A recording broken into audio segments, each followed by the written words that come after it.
일부 예배 우리 말씀드린 대로 우리가 말씀을 청종할 때 일어나는 법, 오늘 성경 말씀에 너무 은혜로운 그런 말씀이지요.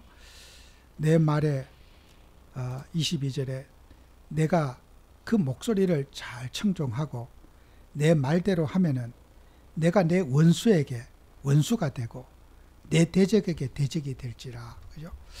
하나님이 말씀 따라 살아가면은 원수를 누가요? 싸우는 것을 하나님이 대신 싸워주겠다는 거예요. 그죠? 원수에게 내가 원수가 되게 해주겠다. 네가 너를 괴롭히고 너와 싸워야 될 걸 내가 대신 싸워주겠다. 그죠? 참 이것보다 더 큰 법, 우리가 안 싸워도 되잖아요. 하나님이 다 싸워주시니까. 그죠? 원수에게 원수가 되고 대적에게 대적이 되겠다. 정말 여러분은 말씀 속에서 힘을 얻으시고 또 말씀을 따라서 응답받는 저와 여러분이 되어야 되겠습니다. 그래서 우리는 항상 믿음을 저와 여러분이 회복하셔야 돼요. 히브리서 11장 6절에 믿음이 없이는 하나님을 기쁘시게 못하나니 하나님께 나아가는 자는 반드시 그가 계신 것과 또한 그가 자기를 찾는 자들에게 상 주심을 믿어야 할지니라 그랬어요. 믿음이 없으면은 그죠? 하나님은 눈에 보이지 않는 존재자시잖아요. 눈에 보이면 하나님이 아니죠. 우리가 믿고 있는 눈에 보이고 뭐 쳐다보는 거는 하나님이 아니에요. 하나님은 오늘도 그분이 이 자리에 함께 계시고 안 보이는 분을 안 보이는 것을 우리가 의지하는 것을 믿음이라 그러는 거예요. 그죠? 보인다면은 믿을 필요가 없죠. 그죠? 보이는 것이니까 실체니까 보이지 않는 것을 존재하는 것으로 존재가 느껴지지 않는 것을 그리스도가 계신 것으로 믿고 성령이 우리 안에 계신 걸 믿고 기도할 때 여러분은 응답을 받게 되는 거거든요. 그리고 우리가 믿음으로 기도하면 하나님은 반드시 상을 주시는 분이다. 또 주보에 좀 오타가 났는데 히브리서 12장 2절 말씀이죠. 믿음의 주요 온전케 하시니 이는 예수를 바라보자. 우리는 주님을 바라봐야 됩니다. 만약에 여러분과 제가 사람에게 너무 신뢰를 하고 사람을 너무 쳐다보면요, 여러분이 그 사람 쳐다보는 것 때문에 하나님은 사람을 망가뜨리십니다. 왜요? 여러분이 만약에 사람만 계속 쳐다보면 그 사람이 우상이잖아요. 하나님은 오늘 성경 말씀에 우상을 제거하시거든요. 내가 사람 쳐다보는 것 때문에 그 존경하는 사람이 망할 수가 있다는 거예요. 내가 하나님을 안 바라보고 사람만 늘 따라다니면요, 하나님은 내가 그 사람 쳐다보는 것 때문에 내가 존경하는 대상이 실패하고 망할 수가 있는 거예요. 그러면 내가 사람 망하게 하는 사람이 됐다는 거 아니겠어요? 여러분이 그리스도를 바라보고 주님을 진짜 예수님을 바라보면은 사람을 복주는 사람이 될 텐데 내가 사람만 쳐다보고 따라다니고 가다 보면은 내가 사람을 실패시킨 장본인이 되는 거예요.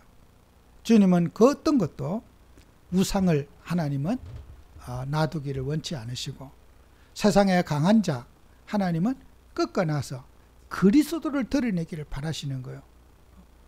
하나님은 우리에게 질투가 많으신 분이라 사람이 존경받거나 사람이 하나님 같은 대우받는 것은 하나님은 못 봐줘요. 그게 하나님의 방법이야.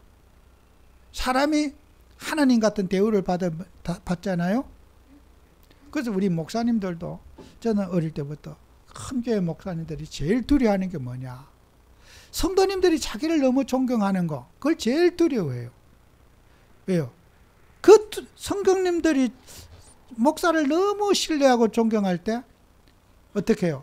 하나님이 기뻐하지 않는 걸 알기 때문에 목사님들, 큰 교회 목사님들은 명예 자리 안 하려고 그래요. 감투 안 쓰려고 그래. 근데 아무리 안 쓰려고 해도 감투를 자꾸 주변에서 맡기는 거야. 그래서 나도 모르게 보면 목에 힘이 들어가고 뻣뻣해져. 그래서 그런 실패의 길을 아는 수많은 목사님들은 어떤 자리라든지 명예나 감투 안 쓰려고 정말 기도하셔요. 어떤 분은 뭐 시켜준다면 아이고 막 참석을 안 해. 자리 안 맡으려고. 그죠? 왜요? 그 자리가 정말 양날의 검인 거예요.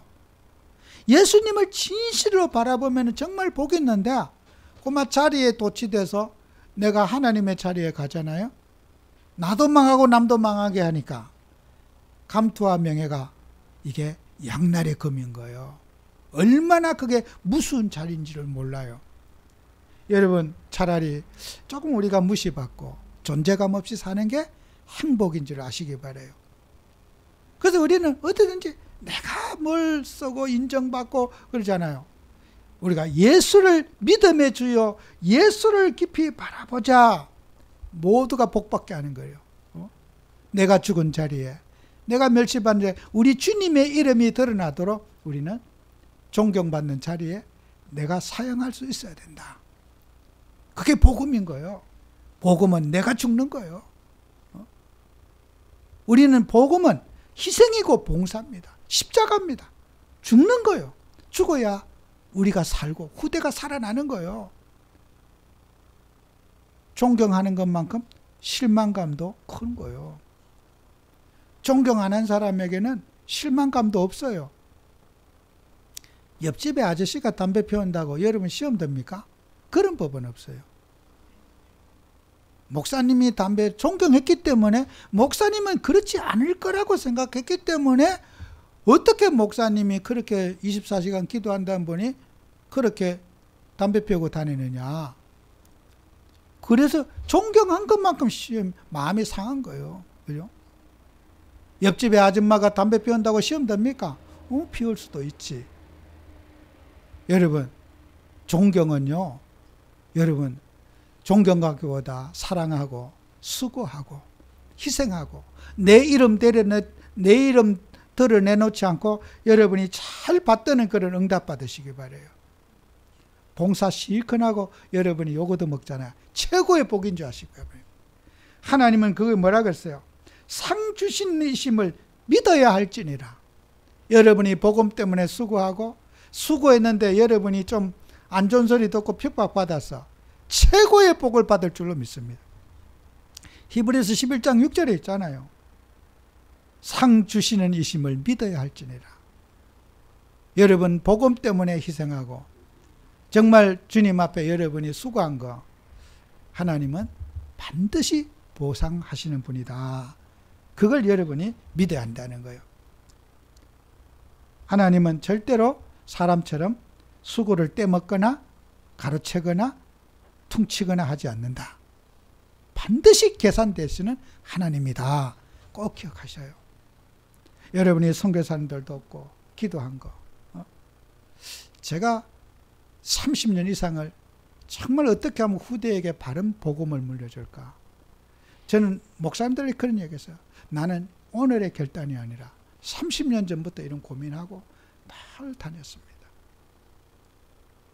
제가 공석에도 얘기하고 어떤 내가 뭐 뉴스를 보고 결단한 게 아니라 나는 오랜 세월을 어떻게 하면 후대에게 바른 복음 물려줄 수 있을 것인가 고민했는데 하나님이 이렇게 결단하니까 하나님이 이렇게 도우시고 나는 계란으로 바위치기 같고 내 존재감이 없는데 어떻게 할까 했는데 하나님이 나는 이렇게까지 완벽하게 도우시는 건 저는 이건 지금 결단이라 30년 이상 전부터 제가 결단이었습니다. 나와 내 자식은 후대들은 절대로 어떤 잘못된 것을 물려주지 말아야지. 늘 저는 그걸 되새김질하면서 그렇게 왔습니다. 그런데 결단하고 보니까 이렇게 하나님이 도와주셔서 제가 하는 거지 제가 한 게 아닙니다. 주님이 하시는 겁니다. 여러분 우리는 하나님을 하면서 하나님은 여러분이 마음 쓰고 기도의 마음의 그림을 그리고 내 인생의 미래와 또 어떤 신앙인이 되고 어떤 후대에게 내 모습을 보일 것인가 여러분이 평상시에 그 마음 먹고 이거 반드시 결실을 주시는 분입니다. 우연은 없어요. 재수도 없어요. 공짜도 없어요. 수고한 대로 거둬들이게 하는 거예요.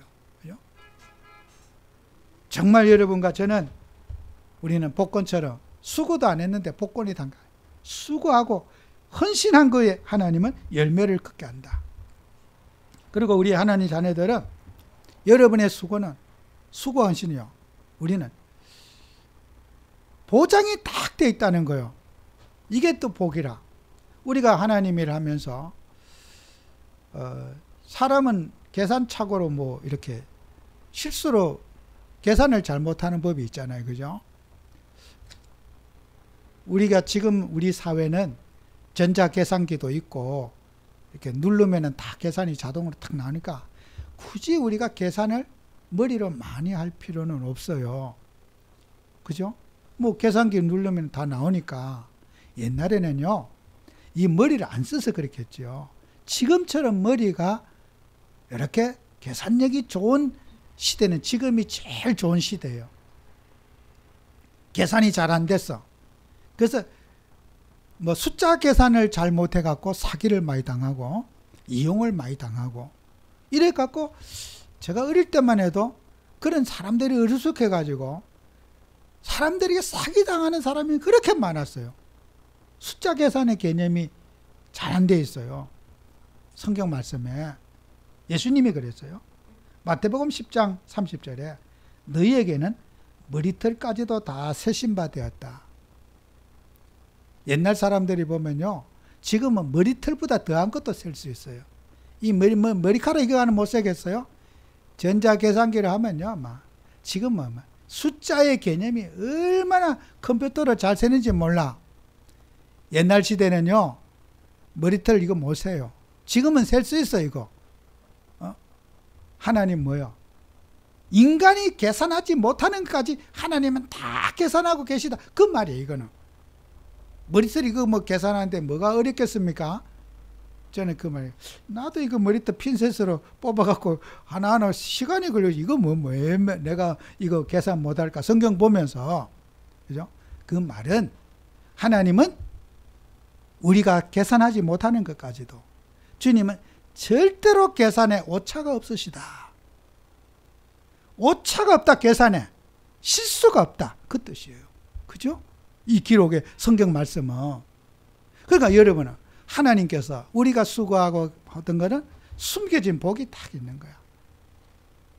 하나님이 계산을 적시적시 하는 것도 있고 오랫동안 모아놨다가 한꺼번에 계산하는 것도 있고 또 계산하고 계신데 또 우리는 계산 안 하는 걸로 착각할 수도 있어요. 하나님 돈 떼먹었다고. 하나님 내 수고 떼먹었다고. 하나님이 이미 다 주려고 마음먹고 있고 계산 다 해놨는데 나는 또 성질이 급해갖고 하나님 내가 이렇게 했는데 나 왜 이런 환경을 주시고 어렵게 만들고 이런 핍박을 받게 하고 이럽니까? 너무 조급하게 기다리지 못하고 하나님이 불의한 하나님인 줄 알고 내 수고를 떼먹으신 줄 알고 하나님이 머리가 나빠서 내가 그때 수고한 거는 하나님이 깜빡 졸아가지고 계산해서 놓쳤나 이렇게 우리가 착각하는 거예요. 하나님은 어떻게 해요? 계산을 절대로 놓치지 않는다. 하나님 믿으시기 바라요. 진짜 제가 이 농담이에요. 진짜 저는 살아오면서 하나님은 내가 그때 마음만 좀 이렇게 했을 뿐인데 이렇게 주님이 응답하시는구나. 내가 누구한테 또 밥을 좀 이렇게 한번 샀어. 그런데 그게 이렇게 또 하나님 축복해 주시는구나. 하나님은 이런 것까지 다 계산해 주시는구나. 여러분 그런 체험 없습니까? 저는 엄청 많아요. 하나님은 나의 수고에 절대로 계산을 후하게 주신다. 한급 그 이상의 축복을 여러분에게 주시는 거예요. 이걸 아는 사람은 헌신하고 싶어서 그냥 그야말로 그냥 막 어떻게 하면 내가 좀 헌신 좀 해볼까? 주일에 봉사 좀 해볼까? 이렇게 사람이 헌신에 몸달게 되는 거예요. 체험을 받아야지. 계산을 하나님은 철저하게 하시는 분인데 하나님은 계산을 누락하시는 법이 없다는 거예요. 그래서 누가복음 12장 7절에도 너희에게는 심지어 머리털까지 다 세신 바 되었나니 두려워하지 말라. 너희는 많은 참새보다 귀하다. 그 새 한 마리도 하나님은 숫자를 다 우리 인구 조절하죠. 인구 분석하잖아. 하나님은 우리가 새 그 숫자 관심이 없잖아요. 날라다. 하나님은 셋까지도 숫자를 다 하나님은 수에 명확하신 분이다. 진짜 성경 그렇습니다. 성경에 수사학이요. 숫자 있잖아요. 성경에서 나왔어요. 하나님은 수에 민감하신 분이에요. 인간은 계산에 민감하지 않거든요. 인간과는 계산도 자기에게 유리한 대로 계산해버리고 뭐 공정한 계산을 안 하는 거예요. 그죠?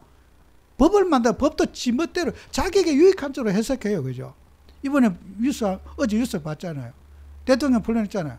다 자기들 마음대로 법 해석하는 거야. 그러니까 이게 법원의 판결 대통령이 이제 석방돼서 참 그 50일 이상을 있었는데 참 억울하겠다. 힘들겠다. 우리는 뉴스 보고 이렇다 저렇다 하는데 여러분요. 하나님은 공정하게 계산하시는 거예요. 유불리에 따라 계산하지 않으시고 하나님은 공정하게 공평하게 계산하시는 거예요. 그래 하나님은 숫자에 밝으시다. 꼭 기억하셔야 돼요. 숫자에. 하나님은 숫자에 민감하신 분임을 여러분이 꼭 기억하셔야 돼요. 그래서 예수 믿는 사람들은 숫자에 민감하셔야 돼요. 그냥 대충이 아니라 정말 우리는 어떤 일이라든지 또 그런 계산적인 헌신하고 또 수고하고 해야 되는 거예요. 참새까지 다 숫자를 파악하고 계신다. 옛날 사람들은 숫자에 민감하지 못해가지고 참 고생을 많이 했어요. 그죠? 그래서 숫자가 민감하지 못했거든요. 자, 거기까지 하고. 그래서 여러분은 보장된 응답과 상급을 이제 보장받고 있다는 거죠. 누가복음 21장 17절 19절에도 또 너희가 내 이름으로 말미암아 모든 사람에게 미움을 받을 것이나 너희 머리털 하나도 상하지 아니하리라. 너희의 인내로 너희 영혼을 얻으리라. 자, 미움을 받는 것도 복음 때문에 주님 때문에 미움받고 멸시받는 거 하나님은 사랑으로 존경으로 정말 그렇게 여러분을 이렇게 정말 낮은 높은 자리에도 성도들을 올려주시고 미움받은 게 많은 복음 때문에 미움받고 술 먹고 길거리에서 오줌 싸고 이러다가 미움받은 것과 전도하다가 미움받은 것 같습니까? 바울이 어디 길거리 오줌 싸다가 이단 됐습니까? 술 먹고 행패 부리다가? 아니에요. 전도하다가 복음 전하다가 그렇게 핍박받았잖아요. 길거리 담배 피우다가 바울이 누명 썼어요. 그리스도 전하다가 누명 쓴 것과 그런 잡짓하다가 핍박받는 것은 똑같은 핍박입니까? 좀 정신 좀 차려야 될 겁니다. 아무데나 그런 적용해 나가시면 안 되는 거예요. 내 행실이 육신적인 행실 때문에 미움받은 그걸 그리스도가 나를 이렇게 했다고 내가 예수 믿으니까 복음 전하니까 나를 핍박했다고 진짜 하나님 보시면 진짜 좀 섭섭하실 겁니다. 그렇게 우리가 말을 둘러대시면 정말 곤란합니다. 우리는 복음 때문에 여기 성경에 있잖아요. 누가복음 21장 17절에 분명히 있잖아요. 너희가 내 이름으로 말미암아 모든 사람에게 미움을 받을 것이나 예수님의 이름 때문에 신앙 때문에 내가 우상 숭배를 하지 않는 것 때문에 불신자와 같이 어울리지 못하는 것 때문에 그렇게 여러분이 미움받을 수 있잖아요. 시적들의 모임에 참석하지 못하고 예수 믿는 사람이 그런 불신 문화에 참석하지 못하고 예배드리고 정말 교회 주일날 간호상제하고 결혼식 한다는데 예배 오는 것 때문에 참석 못했어요. 얼마나 믿겠습니까? 그죠? 내 이름 때문에 미움받은 거 그죠? 분명히 있잖아. 내 이름 때문에 육신의 어떤 그런 것 때문에 내 행실이 미워갖고 미움받은 거 그건 말고 복음 때문에 미움받은 거는 어떻게 해요? 너희 머리털 하나도 상하지 아니하리라. 하나님이 책임져 준다는 거예요. 그게 보장이라는 거예요. 그래서 여러분과 저는 항상 문제 앞에 우리는 내가 정말 주님의 이름 때문에 이런 남들에게 상처를 줬는지 회개하고 반성하고, 우리는 육신을 쳐서 주님 앞에 복종시키고 성화의 삶을 살아야 됩니다. 그죠? 나로 인해서 사람들에게 시험이 들었다면은, 주님의 이름 때문에 시험 들었다면은 뭐 괜찮아. 그러나 내 육신의 행위 때문에 남들에게 피해를 줬다면은 우리가 회개해야죠. 그죠? 그게 건전한 신앙이 아니겠어요? 정상적인 건전한 신앙을 여러분이 회복해야 됩니다. 함부로 합리화하거나 둘러대지 마시기 바라요. 마지막으로 우리는 세상을 이길 영적인 힘을 여러분이 얻으셔야 돼요. 그래서 오늘 말씀에 있는 대로, 오늘 본문에 있는 내용이잖아요. 내가 그 목소리를 청종하고 내 말대로 행하면은, 그죠? 말씀대로 행하면은 하나님이 축복하겠다는 거예요. 우리는 속임수에 능한 사단 반드시 깨요. 레위기 19장 12절에 너희는 내 이름으로 거짓 맹세함으로 내 하나님의 이름을 욕되게 하지 말라. 나는 여호와니라 그랬어요. 우리가 예수님의 이름을 팔아먹지 말자. 함부로 죄를 합리화하는 일에 주님이 그렇게 했다고 말하지 말라는 거예요. 예수님이 그랬잖아요. 내 형제에게 잘못을 하고도 고르반, 나는 하나님께 바친 사람이니까 함부로 해도 돼. 예수님도 그런 말 쓰지 말라고 그랬잖아요. 내가 육신의 행실을 고쳐야 될 일이지 하나님이 나를 그렇게 했다고 그렇게 합리화하지 말라고 그랬잖아요. 여기도 그러잖아요. 내 이름으로 거짓 맹세하지 말라는 거예요. 예수님의 이름을 함부로 팔지 말라는 거예요. 내가 잘못한 건 내가 잘못한 거지 주님이 나를 죄짓도록 만들지는 않았다는 거예요. 이런 우리가 하나님 앞에 회개의 삶을 우리가 살고, 또 우리가 주님 앞에 서서 그런 결단을 해야 되죠. 민수기 23장 19절에도 하나님은 사람이 아니시니 거짓말하지 아니하시고 인생이 아니시니 후회가 없으시다. 그죠?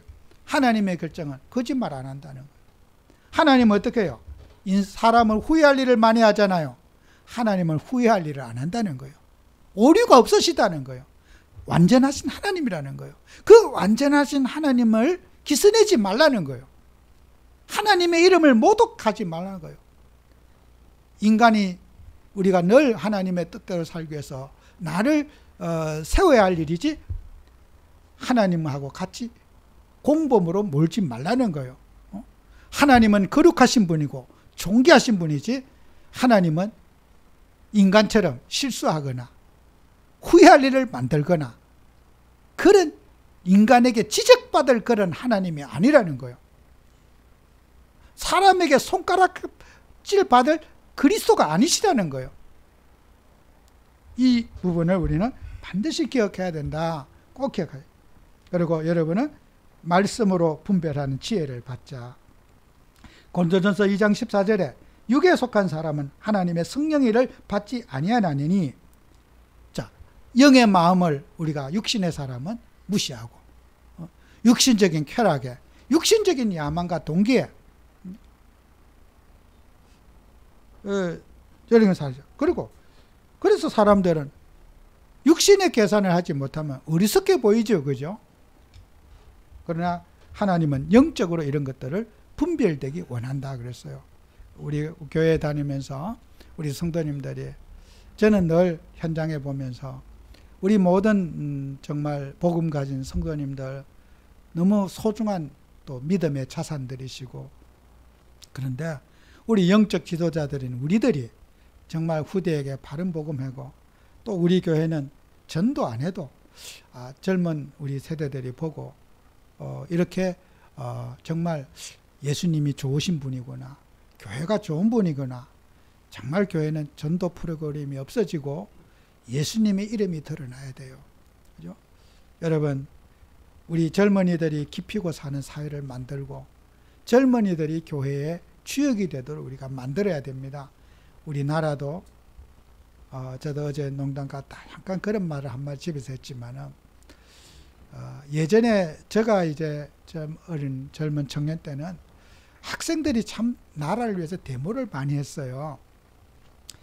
근데 이제 어느 날 시간이 지나면서 학생들이 데모를 하지 않아요. 학생들이 직장 가야 되고 취직해야 되고 바쁘다 보니까 학생들이 데모에 거의 참여하지 않고 정치에도 무관심하고 뭐 나라가 어떻게 되니 우리가 생업에 직장 가야 돼 이런 쪽으로 해서 한 20년 이상을 학생들의 데모가 없어졌어요.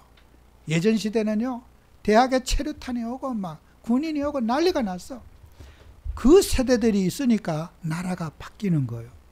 근데 지금 세대 어떻게 해요? 뭐 정치 알아서 하지. 관심 없어. 근데 요즘에 다행한 것은요, 대학에서 데모를 한대요. 이게 달라진 모습이에요. 뭐요? 젊은이들이 어떤 문제점을 갖고 도전하고 나라가 잘못됐다 이렇게 어필을 하는 사회가 됐을 때 나라가 어떻게 해요? 바뀌게 되는 거예요. 데모가 좋은 건 아니지만은 그러나 의사를 표현하고 이런 나라가 됐으면 좋겠다고 외치잖아요. 그런데 그래서 대한민국이 민주화로 되어 가는 과정이 왔잖아요. 거기 안주하고 젊은이들이 돈 버는 일을 맞장서고 정치가 어떻게 되든지 나라가 어떻게 되든지 그걸 오니까 어떻게 돼요? 또 이제 세상 말로 개판이 돼버리는 거예요. 이게. 요즘 보니까 대학에서도 데모한다고 이게 못 보던 일이구나. 응?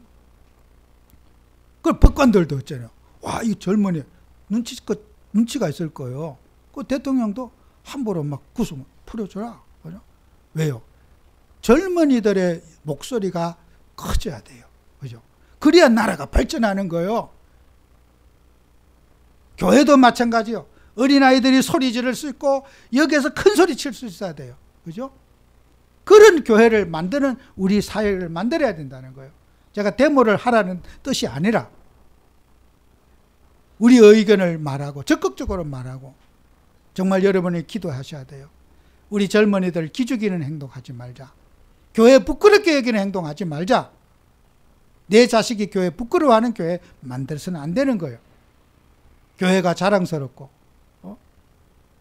저도 너무 죄송하고 송구한 게 제 아들이 호주에 나온 그 젊은 친구예요. 이때까지 있었는데 아버지가 목사님이라는 얘기를 한 번도 안 했대. 그럴 수가 있냐고 나한테 그러더라고. 글쎄 말이에요. 내 속으로 그래요. 참 아버지가 그런지 아니면 부끄러운 아버지였나 보다. 목회도 변변치 못하지. 만약에 큰 교회 목사면 우리 아버지 목사라고 그랬지 않았을까? 참 아버지가 부끄러운 아버지였지 않았을까? 참 제가 미안하더라고. 아버지가 아들에게 자랑스러운 목사여야 되잖아요. 그죠?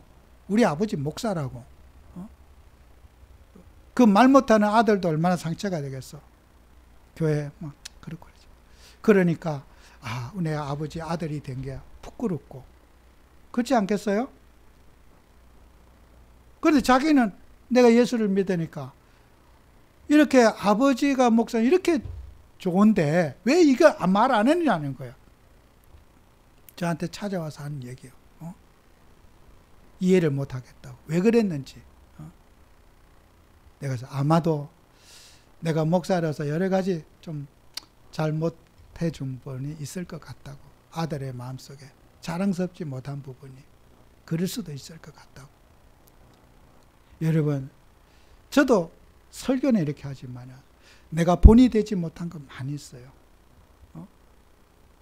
여러분과 저도 마찬가지예요. 우리 살다 보면 자랑스러운 엄마, 자랑스러운 아버지, 자랑스러운 목사 돼야 될지 않겠어요? 어디 가든 제 어머니가 예전에 시골에서 올라오셨어. 얼굴이 농사자 새까맣게 오셨는데 자꾸 어디 식당에 가는데 야, 너 먼저 가라 하고 있더라고. 왜 그래요? 그러니까 내가 얼굴이 시커매갖고 네 얼굴에 먹칠할까 봐. 내 어머니 팔짱을 끼며 갔어. 나는 내가 가장 사랑하는 어머니. 얼굴이 햇빛에 끓르고 완전히 시골에서 오셨지만은 나는 세상에서 가장 사랑하는 어머니란 말이에요. 어머니는 어떻게 해요? 자식 내 얼굴 이렇게 몰골이 이러니까 자식 어디 가서 무시받을까 봐. 그게 어머니의 마음이에요. 그죠? 여러분, 우리가 사람이 살아가면서 정말 우리는 사랑해서 자식들 앞에, 후대들 앞에 바른 복음, 사랑하는 복음이 되도록 하는 그게 도리가 아니에요? 나만 잘 살고 행복하면 되고 후대가 망하든 죽든지 욕을 얻어먹지 말든지, 그거는 우리의 내 육신의 자식에게도 자랑스러운 부모가 되기를 원하는데 왜 우리 하나님 아버지 앞에 그렇게 부끄러운 예수를 만들려고 하는 겁니까? 그건 아니잖아요. 꼭 여러분과 제가 기도하면서 정말 우리는 그런 후대가 예수님 꼭 붙잡을 수 있도록 우리 혈기 내려놓고 우리 야망 내려놓고 승리하는 여러분 되시기를 축원합니다. 기도합니다. 주님, 정말 우리가 가진 예수 그리스도의 복음이 후대와 미래 세대를 향한 복음이 될 수 있도록 축복해 주옵소서. 또 우리 성도님들 가정을 축복하시고 자녀들 축복해 주셔서 우리가 예수 믿으면서 일어났던 모든 상처를 치유받는 복음이 되도록 역사해 주시옵소서. 예수님 이름으로 기도합니다. 아멘.